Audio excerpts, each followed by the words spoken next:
আজকে করব চিংড়ি মাছের মালাইকারি। তার জন্য আমি সর্ষে পোস্ত আর নারকেল, প্রথমে নুন হলুদ কড়াই তেল দিয়ে তেল গরম হতেই চিংড়ি মাছগুলো ঢেলে দিই।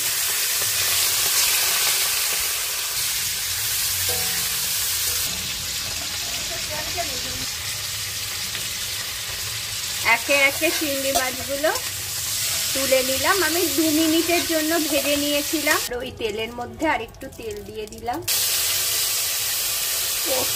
আর সর্ষের পেস্টটা ঢেলে দিলাম।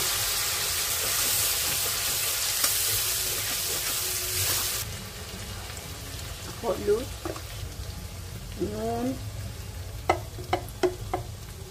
লঙ্কার গুঁড়ো, বাটি ধোয়া জলটা দিয়ে দিলাম।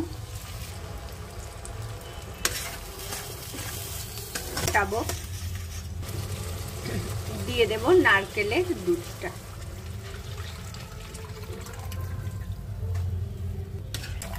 আর একটু জল দিয়ে দিলাম। যেহেতু চিংড়ি মাছগুলো শক্ত, সেহেতু এটাকে আমি 15-20 মিনিট ধিমি আঁচে ফোটাবো।